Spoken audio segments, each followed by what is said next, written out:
کل شام سے لے کر اب تک وہ لاکھوں دعائیں کر چکی تھی کہ کوئی معاوضہ ہو جائے، نہال کو ہوش آ جائے، مگر جب نکاح نامہ اس کے سامنے رکھا گیا تب اسے اندازہ ہو گیا کہ اس کی ساری دعائیں رائگاں گئیں۔ لرزتے ہاتھوں سے اس نے نکاح نامے پہ سائن کیا، اپنی ساری زندگی اس انسان کے نام کر دی جس کے ساتھ اس نے کبھی تصور بھی نہیں کیا تھا۔ نکاح کے بعد ثروت نے گلے لگا کر عنایہ کو دعائیں دیں اور عنایہ کے رونے پر وہ خود بھی رو پڑی۔ عشرت سے یہ سب ڈرامہ زیادہ برداشت نہ کرنا مشکل ہو گیا۔ اس نے کبھی نہیں چاہا تھا کہ نمیر سے عنایہ کی شادی ہو۔ وہ حقارت بھری نظر عنایہ پر ڈال کر اس کے کمرے سے باہر نکل گئیں۔ بس کرو عنایہ، کتنا روگی؟ یہ سب تقدیر کے فیصلے ہوتے ہیں اور تقدیر کے آگے کب کس کا بس چلا ہے۔ نہ ہی انسان کبھی اپنی تقدیر سے لڑ سکتا ہے، اس لیے اب جو ہو چکا ہے اس کو ایکسپٹ کرو۔ میں جانتی ہوں اس وقت تمہارے لیے، نمیر کے لیے اس حقیقت کو تسلیم کرنا تھوڑا مشکل ہوگا، مگر وقت گزرنے کے ساتھ ساتھ سب ٹھیک ہو جائے گا انشاءاللہ۔ شانزے گلے لگی ہوئی عنایہ کو سمجھانے لگی۔ وہ کل سے اب تک اس کو اسی طرح سمجھا رہی تھی۔ چلو اب منہ دھو کر یہ ڈریس چینج کر آؤ، ثروت آنٹی دے کر گئی ہیں، تمہیں یہ جیولری پہن کر لائٹ سا میک اپ کر دوں۔ عنایہ شانزے کو بے بسی سے دیکھنے لگی۔ شانزے کو اس وقت عنایہ پر ترس آیا۔ وہ اس کا ہاتھ پکڑ کر اسے واش روم کی طرف لے گئی۔ اس کے ہاتھ میں ڈریس تھمایا۔ سی گرین کلر کا ڈریس پر ہلکا سا کام ہوا تھا، اس کے ساتھ ایک چھوٹا سا ڈائمنڈ کا سیٹ جو تھوڑی دیر پہلے ثروت شانزے کو روم میں دے کر گئی تھی کہ وہ عنایہ کو پہنا دے۔ عنایہ کے روم سے جانے کے بعد شانزے اس کا ضروری سامان سوٹ کیس میں رکھنے لگی تاکہ سوٹ کیس کار میں رکھوا دے۔ عنایہ ڈریس چینج کر باہر آئی تو شانزے نے اس کو جیولری پہنائی۔ عنایہ نے اس کو میک اپ کرنے کے لیے منع کر دیا، مگر شانزے کے بہت اصرار پر صرف وہ لائٹ سی لپسٹک لگوانے پر راضی ہوئی۔ نمیر نے آج صبح ہی نوفل کو ساری سچویشن فون پر بتا دی تھی۔ اس وقت نوفل 4 دوستوں اور قاضی کے ہمراہ فرمان کے گھر پر موجود تھا۔ خاص رشتہ داروں اور دوستوں کے سامنے نمیر نے تھکے انداز میں نکاح نامے پر سائن کیا۔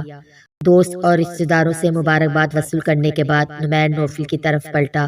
نوفل اس کو مبارکباد دینے کے بعد بالخیر ہونا چاہا۔ کم سے کم تم تو یہ ڈرامے بازی بند کرو، نمیر نوفل کو دیکھ کر طنزیہ ہنستے ہوئے کہنے لگا۔ دیکھو نمیر، یہ جو بھی کچھ ہوا ہے، نمیر نے اسے ہاتھ کے اشارے سے کچھ بھی بولنے سے منع کیا۔ ابھی لیکچر سننے کا ہرگز موڈ نہیں ہے میرا، یہاں سب کچھ دیکھ لینا۔ اپنے گھر جانے سے پہلے مما اور عنایہ کو بھی ڈراپ کر دینا، میں نہال کے پاس اسپتال جا رہا ہوں۔ نمیر اس کو بولتا ہوا وہاں سے چلا گیا۔ کیسی ہو؟ نوفل نے کار ڈرائیو کرتے ہوئے شانزے سے پوچھا۔ چند منٹ پہلے اس نے ثروت اور عنایہ کو ان کے گھر ڈراپ کیا تھا، اب وہ کار شانزے کی گھر کی طرف لے کر جا رہا تھا۔ نہال کی مہندی والے دن کے بعد وہ شانزے کو آج دیکھ رہا تھا۔ شکر ہے خیال تو آیا۔ نوفل کے خیریت پوچھنے پر بے ساختہ شانزے کے منہ سے شکوہ نکلا، جس پر نوفل اسے گہری نظروں سے دیکھ کر مسکرایا۔ مسکرا کیوں رہے ہو؟ اپنے بے ساختہ جملے بولنے پر شانزے نے خود پر بھی ملامت کی۔ اب وہ نوفل کو مسکراتا ہوا دیکھ کر اور جھنجھلا گئی۔ تمہارا شکر ادا کرنے پر۔ وہ اب بھی مسکرا رہا تھا، مگر شانزے کی طرف دیکھنے کی بجائے کار ڈرائیو کرتے ہوئے۔ اور تو کوئی کام نہیں ہے، بس میری باتوں کو ہی پکڑا کرو، شانزے سر جھٹک کر کہنے لگی۔ تبھی نوفل نے اس کا ہاتھ پکڑا۔ شانزے گھور کر اسے دیکھا تو نوفل نے ایک نظر شانزے پر ڈالی۔ ابھی تم نے خود کہا ہے بس باتیں ہی پکڑا کرو، نوفل شانزے کے ہاتھ کو دیکھتا ہوا کہنے لگا۔ اگر میں تم سے باتیں کر لیتی ہوں، کار میں تمہارے ساتھ بیٹھ جاتی ہوں، تو اس کا یہ مطلب ہرگز نہیں کہ تم مجھ سے فری ہونے کی کوشش کرو، میرا ہاتھ چھوڑو۔ شانزے کے بولنے پر برخلاف توقع نوفل نے اس کا ہاتھ چھوڑ دیا، مگر وہ کار ڈرائیو کرتے ہوئے بولا، جہاں تک میں تمہیں جانتا ہوں تم کسی بھی مرد کو فری نہیں کرتی، کسی سے بلا وجہ باتیں نہیں کرتی، نہ ہی کسی کے ساتھ کار میں بیٹھ سکتی ہو، مگر تم مجھ سے باتیں بھی کر لیتی ہو اور میرے ساتھ کار میں بھی بیٹھ جاتی ہو، یعنی دوسرے مردوں کی بانسبت تم مجھ پر بھروسہ کرتی ہو، مجھے اعتبار کے لائق سمجھتی ہو، تو پھر میرے یوں ہاتھ پکڑنے پر برہم ہونے کی وجہ؟ جبکہ تمہارا ہاتھ میں نے چند لمحوں کے لیے نہیں بلکہ زندگی بھر کے لیے تامے رہنا ہے۔ آخری جملے پر نوفل نے کار ڈرائیو کرتے ہوئے شانزے کی طرف دیکھا، وہ بھی نوفل کو ہی دیکھ رہی تھی۔ کبھی کبھی جیسا ہم سوچتے ہیں ویسا ہرگز نہیں ہوتا۔ اپنے حال بھائی اور انایا کی ہی مثال لے لو۔ شانزے کے لہجے میں افسردگی شامل تھی۔ یہ افسردگی انایا کے لیے تھی۔ اس بات کا یہ ہرگز مطلب نہیں ایک واقعے کو دماغ میں بٹھا کر انسان اپنے لیے اپنے پسند کے متعلق سوچنا چھوڑ دے۔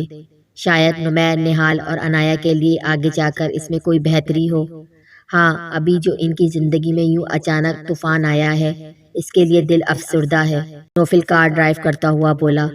طوفان تو یوں ہی اچانک آیا کرتے ہیں زندگی میں اور پھر سب کچھ بہا کر لے جاتے ہیں۔ ہستی بستی زندگی نوحے اور ماتم میں تبدیل ہو جاتی ہے اور ہم مجبور ہو جاتے ہیں اس تبدیلی کے ساتھ جینے میں۔ لوگ کہتے ہیں وقت سب سے بڑا مرہم ہوتا ہے۔ وقت کے ساتھ ساتھ زخم بھر جاتا ہے۔ معلوم نہیں زخم واقعی گھر بھر جاتا ہے یا پھر ہم اس زخم کے ساتھ جینے کے عادی ہو جاتے ہیں۔ میں، امی اور آپی، ہم تینوں بھی اپنی چھوٹی سی دنیا میں خوش تھے۔ پھر ایک دن اچانک ہماری زندگی میں بھی طوفان آیا جو ہماری خوشیوں کو بہا کر لے گیا۔ اس وقت میں 12 سال کی تھی مگر میرا ننھا سا ذہن ساری باتیں سمجھنے لگا۔ وہ دن ہمارے لیے کسی قیامت سے کم نہیں تھا۔ شانزے اپنی رو میں کھو کر بولے جا رہی تھی۔ وہ ماضی کی بے درد یادوں میں کافی آگے نکل گئی۔ جب اپنے ہاتھ پر نوفل کے ہاتھ کا لمس محسوس ہوا تو وہ چونکی اور نوفل کو دیکھنے لگی۔ نوفل بھی اسی کو دیکھ رہا تھا۔ تم نے پہلے کبھی نہیں بتایا کہ تمہاری بہن بھی ہے اور نہ ہی آنٹی نے کبھی ذکر کیا ان کا۔ کہاں رہتی ہے تمہاری سسٹر اور یہ کس طوفان کا ذکر کر رہی ہو تم؟ نوفل تجسس کے بعد ایک سوال شانزے سے پوچھنے لگا۔ معلوم نہیں، میں بے خیالی میں کیا کیا بول گئی، مجھے اندازہ نہیں ہوا۔ چلتی ہوں میں۔ شانزے کار سے اترنے لگی کیونکہ نوفل کار اس کے گھر کے قریب روک چکا تھا۔ شانزے، کیا میری ذات اب تک اتنی بے اعتبار ہے کہ تم مجھ سے اپنا آپ شیئر کرتے ہوئے ہچکچاؤ؟ نوفل اس کو کار سے اترتا ہوا دیکھ کر پوچھنے لگا۔ میں نے اور امی نے خود کو بہت مشکلوں سے سمیٹا ہے۔ ماضی کی بھیانک یادوں کا ذکر کر کے میں خود کو دوبارہ ٹوٹتا ہوا نہیں دیکھنا چاہتی۔ اگر تم چاہتے ہو کہ میں ہرٹ نہ ہوں تو اس ٹاپک پہ دوبارہ کبھی ذکر مت کرنا۔ شانزے نوفل کو کہتی ہوئی کار سے اتر گئی مگر کئی سوالات نوفل کے ذہن میں چھوڑ گئی۔ نہال کے پاس سے ہو کر وہ گھر آیا۔ 12 بجے کا وقت نمیر اپنے کمرے میں داخل ہوا۔ اپنے بیڈ روم میں بیٹھی انایا کو دیکھ کر وہ چونکا۔ یہ بھی تو ایک مرحلہ تھا جسے اپنی پریشانی میں وہ فراموش کیے بیٹھا تھا۔ اب تک سوئی کیوں نہیں؟ کیا سوچ کر میرے انتظار میں یوں سج سنور کر بیٹھی ہو کہ میں واپس آ کر تمہارا گھونگھٹ اٹھاؤں گا، تمہیں رونمائی دوں گا یا تمہارے حسن کی تعریف کروں گا؟ اگر تم ان سب باتوں کی توقع کر رہی ہو تو اپنی اس خوش فہمی کو دور کر لو۔ نمیر سائڈ ٹیبل پر اپنا والیٹ اور کیس رکھتا ہوا نارمل سے انداز میں بنا اس پہ دوسری نظر ڈالے بولا۔ آپ کو یہ خوش فہمی کیسے لاحق ہو گئی کہ میں آپ سے ان سب باتوں کی توقع کر رہی ہوں؟ میری توقعات کا دائرہ کافی محدود ہے۔ میں جن لوگوں سے اچھے کی توقعات کرتی ہوں اس لسٹ میں آپ کا نام کہیں بھی شامل نہیں۔ نہ ہی مجھے سج سنورنے کا بیٹھنے کا شوق ہے اور نہ ہی آپ کا انتظار کرنے کا۔ شانزے نے آنٹی کے کہنے پر مجھے تیار کیا اور آنٹی کے ہی کہنے پر میں آپ کا انتظار کر رہی ہوں۔ بھلا انایا خود کون سا اس شادی پر خوش تھی جو نمیر اس کو باتیں سنا رہا تھا؟ اس لیے انایا بھی ہمت جمع کر کے حساب بے باک کرنے لگی۔ بات مکمل ہونے پر نمیر ناگوار نظر اس پر ڈالتا ہوا قدم بڑھا کر اس کے پاس آیا اور انایا کو بازو سے پکڑ کر اسے اپنے سامنے کھڑا کیا۔ آج میرے آگے بہت زبان چل رہی ہے تمہاری۔ کل یہ زبان کیوں تالو سے چپکی ہوئی تھی جب تمہیں مجھ سے شادی کے لیے بولا جا رہا تھا؟ کیوں نہیں کھولی تم نے اس وقت اپنی زبان؟ نمیر اس کا بازو سختی سے پکڑ کر سخت لہجے میں اس سے پوچھنے لگا۔ آپ کیوں خاموش رہے؟ آپ نے کیوں نہیں انکار کیا اپنی مما کے سامنے؟ آپ بھی تو اس شادی پر ناخوش ہیں تو آپ ہی سب کے سامنے انکار کر دیتے۔ جب آپ مرد ہو کر مجبور ہو گئے تو پھر مجھ کمزور لڑکی سے کیا توقع رکھتے ہیں آپ؟ نم آنکھوں کے ساتھ انایا بھرائے ہوئے لہجے میں بولی۔ نمیر نے اس کا بازو چھوڑا اور اس پر سخت نگاہ ڈال کر وارڈروب سے اپنے کپڑے نکالنے لگا۔ کپڑے لے کر چینج کرنے کے غرض سے وہ ڈریسنگ روم میں چلا گیا۔ واپس آیا تو انایا ویسی ہی کھڑی تھی۔ اب کیا ساری رات یوں میرے سر پر کھڑے ہونے کا ارادہ ہے؟ ہٹو میرے سامنے سے۔ وہ لائٹ بند کر کر بیڈ پر لیٹا ہوا بولا۔ انایا کو سمجھ میں نہیں آیا وہ کہاں لیٹے۔ بیڈ پر نمیر کے برابر میں لیٹنے کا تو وہ سوچ بھی نہیں سکتی تھی۔ روم میں نظر دوڑانے پر بیڈ کے سامنے ٹوسٹر صوفہ نظر آیا، مگر بھلا وہ اتنے چھوٹے صوفے پر کیسے سو سکتی تھی، اس لیے روم سے باہر نکلنے لگی۔ کیا مسئلہ ہے تمہارے ساتھ؟ اب کمرے سے باہر جا کر ماما پر کیا ثابت کرنا چاہتی ہو تم کہ میں نے تمہیں اپنے کمرے سے نکال دیا؟ نمیر لیمپ آن کر کے اٹھ کر بیٹھا اور غصے میں عنایہ کو دیکھ کر کہنے لگا، تو آپ ہی بتائیں نا، پھر کہاں گم کروں اس وقت اپنی شکل؟ اسے اپنی بے بسی پر غصہ آ رہا تھا، وہ ضبط کرتی ہوئی بولی، یہ اتنا بڑا صوفہ نظر نہیں آ رہا تمہیں؟ یہاں گم کرو اپنی شکل۔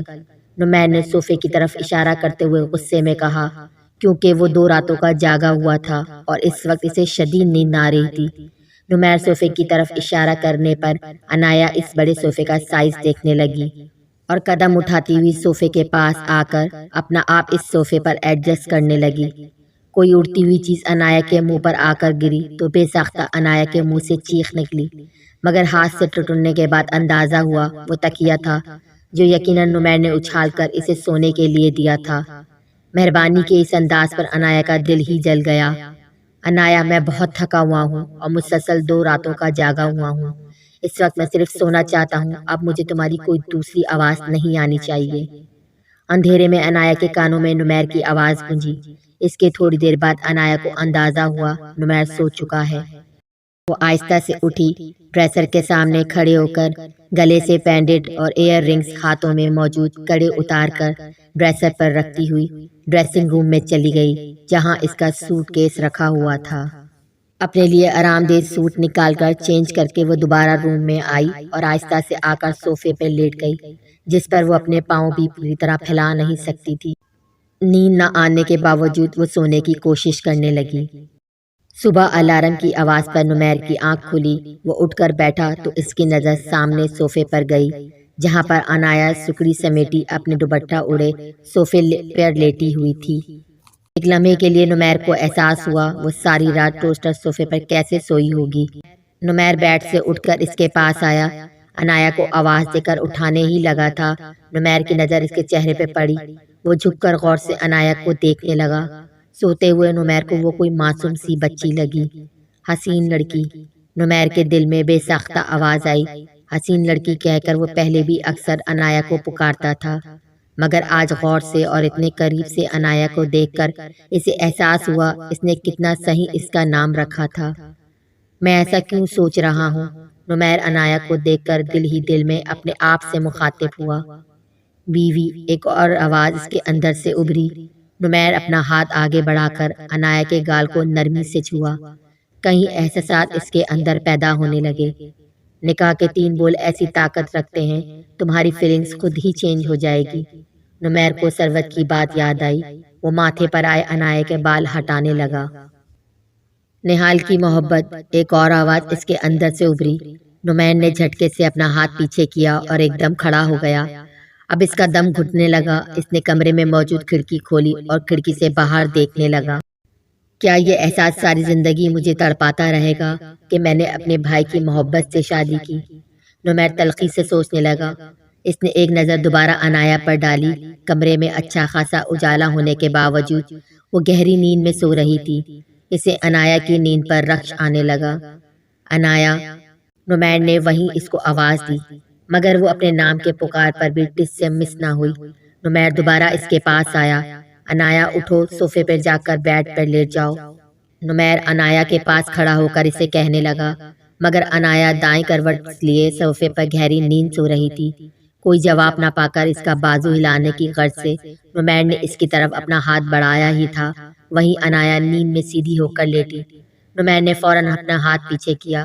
اسی لمحے عنایہ اپنی آنکھیں کھول چکی تھی اور وہ نمیر کو ہاتھ پیچھے کرتے ہوئے بھی دیکھ چکی تھی، اس لیے فوراً اٹھ کر بیٹھ گئی اور بیٹھنے کے ساتھ ہی اپنا دوپٹہ درست کرنے لگی۔ اب وہ مشکوک نظروں سے نمیر کو دیکھنے لگی۔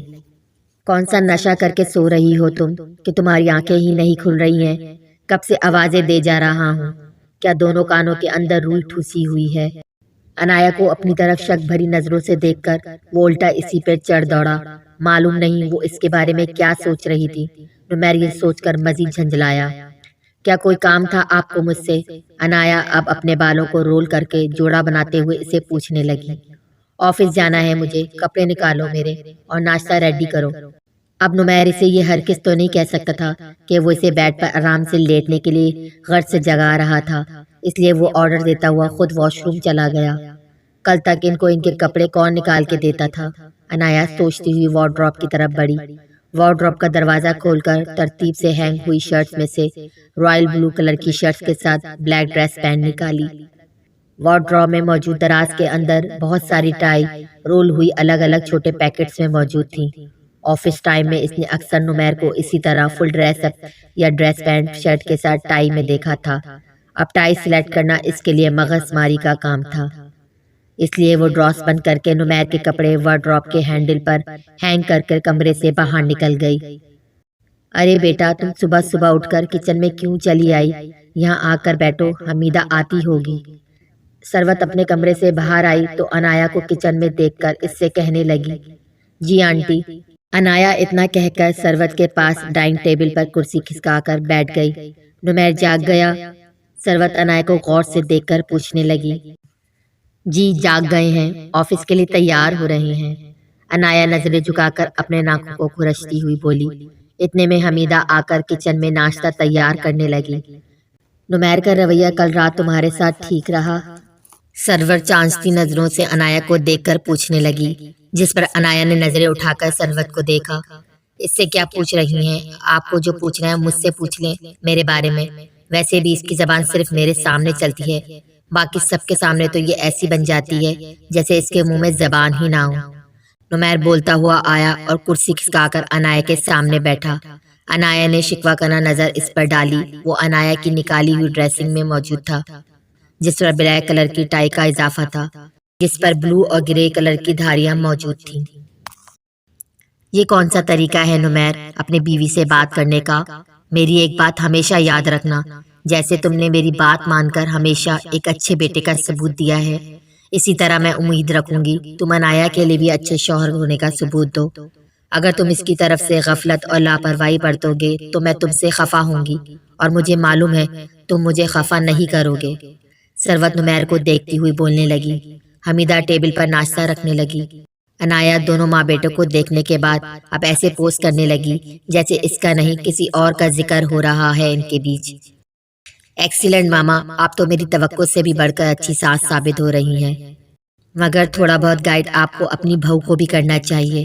یہ اگر میرے کہنے پر عمل کرے گی، میری پسند ناپسند اور میرے مزاج موڈ کو مد نظر رکھتے ہوئے میرے سامنے ایڈجسٹ کرے گی تو ہی اچھی بیوی ثابت ہو سکتی ہے، ادروائز اچھی بیوی بنانے کے مجھے دوسرے طریقے بھی آتے ہیں۔ نمیر ثروت کو دیکھتا ہوا کہنے لگا، جس پر عنایا کا جھکا ہوا سر مزید جھک گیا۔ ایک بات اور، اگر آپ کی بہو کو مجھ سے کسی بھی قسم کی شکایت ہے کہ میں اسے لاپرواہی برت رہا ہوں یا اس کے حقوق و فرائض میں کہیں کوئی کمی کر رہا ہوں تو پلیز اس سے کہیے گا یہ آپ کی بجائے ڈائریکٹ مجھ سے بات کرے۔ اب کی بار نمیر عنایا کی طرف ایسے دیکھتا ہوا بولا جیسے عنایا نے ثروت سے اس کی کوئی شکایت لگائی ہو۔ عنایا سر اٹھا کر نمیر کو دیکھنے لگی۔ تمہیں اپنے حقوق و فرائض کا خود خیال رکھنا چاہیے تاکہ اسے مجھ سے یا تم سے کوئی شکایت کا موقع نہ ملے۔ ثروت واضح لفظوں میں نمیر کو جتاتی ہوئی بولی، جی بالکل، آج سے ہی خیال رکھوں گا۔ نمیر کے کہنے پر عنایا نے ایک بار پھر اسے دیکھا۔ دیکھ کیا رہی ہو، ناشتہ سرو کرو، آفس کے لیے لیٹ ہو رہا ہوں میں۔ عنایا کے اس کی طرف دیکھنے پر نمیر اس سے مخاطب ہوا۔ عنایا کرسی سے اٹھ کر نمیر اور ثروت کو ناشتہ سرو کرنے لگی۔ کل سے کمپلیٹ ڈریسنگ نکالنا اور صبح کا ناشتہ اب ڈیلی تم تیار کرنا میرے لیے۔ عنایا کیٹل سے چائے نکالنے لگی، تب نمیر اس کو دیکھتا ہوا بولا۔ ثروت نمیر کو گھورنے لگی، جس پر وہ کندھے اچکا کر ثروت کو دیکھتا ہوا بولا، بیوی ہے یہ میری، جیسے مجھے اس کی ضرورتوں کا خیال رکھنا ہے ویسے ہی یہ میری تمام ضرورتوں کا خیال رکھنا اس کا فرض ہے۔ نمیر بولتا ہوا ناشتہ کرنے لگا۔ کالج کے لیے ریڈی کیوں نہیں ہوئی تم ابھی تک؟ عنایا کے منہ میں پہلا نوالا ہی گیا تھا۔ نمیر نے اس کو دیکھ کر سوال کیا۔ میری بکس ماموں کی طرف رہ گئی ہیں۔ نمیر کو دیکھ کر وہ آستگی سے بولی، کوئی بات نہیں بیٹا، بکس آ جائیں گی، تم 2 دن بعد آرام سے چلی جانا کالج، ویسے بھی کل ہی تو شادی ہوئی ہے۔ ثروت نے بیچ میں سے مداخلت کرتے ہوئے کہا، جس پر عنایا اس کو دیکھ کر ہلکا سا مسکرائی۔ شادی کر کے کون سا تیر مارا ہے یا کوئی انوکھا کارنامہ انجام دیا ہے جس کی خوشی میں کالج کی چھٹیاں کی جائیں؟ میں شام میں بکس لیتا آؤں گا. کل صبح سے تم کالج کے لیے مجھے ریڈی ملو گی. آفس جانے سے پہلے میں تمہیں کالج ڈراپ کر دوں گا. واپسی پر ڈرائیور لے لے گا. نمیر عنایا پر حکم صادر کرتا ہوا بولا، جس پر عنایا جی کہہ کر خاموش ہو گئی. تھوڑی دیر بعد ڈرائیور کے ساتھ نہال کے پاس چلی جاؤں گی. تم مجھے آفس سے واپسی پر پک کر لینا. ثروت کے منہ سے نہال کا ذکر سن کر عنایا کے دل میں پھانس سی چبھی، جس سے اس کے چہرے کے تاثرات تبدیل ہوئے جو نمیر کی نظروں سے چھپ نہ سکے. اس نے ثروت کو سر ہلا کر جواب دیا. اب وہ مگ ہاتھ میں تھامے گھونٹ گھونٹ چائے حلق میں اتارتا ہوا عنایا کے چہرے پر چھائی افسردگی دیکھنے لگا. ناشتے کے بعد وہ ثروت کو خداحافظ کہہ کر آفس کے لیے روانہ ہو گیا. تم پریشان مت ہونا بیٹا. یوں اچانک اس طرح شادی ہونے کی وجہ سے نمیر کا مائنڈ تھوڑا سا ڈسٹرب ہے، ورنہ تم تو اس کی نیچر اچھی طرح جانتی ہو.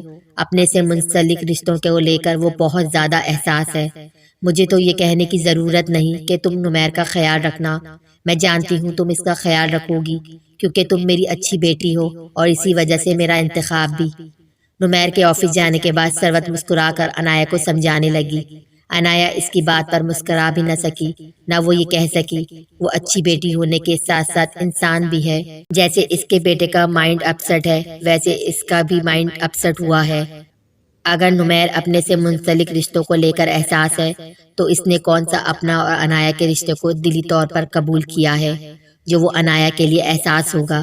یہ سوچ کر عنایا کا دل مزید خراب ہونے لگا.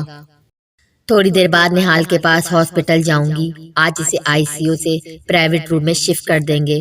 اگر مجھے آنے میں دیر ہو جائے تو پریشان مت ہونا، اور گھر کے کسی بھی کام کو ہاتھ لگانے کی ضرورت نہیں ہے. آرام کرو، اور بیٹا نمیر کے آنے سے پہلے اپنا ڈریس چینج کر کے اچھا سا تیار ہو جانا. نئی شادی ہے تمہاری، اس طرح رہو گی تو اس کی طبیعت پر بھی اچھا اثر نہیں پڑے گا. میں تمہیں اور نمیر کو اچھی خوشحال زندگی گزارتے ہوئے دیکھنا چاہتی ہوں. ابھی تمہیں تھوڑا مشکل لگے گا، مگر وقت گزرنے کے ساتھ ساتھ سب ٹھیک ہو جائے گا. ثروت پیار سے اسے سمجھاتی ہوئی اپنے روم میں چلی گئی.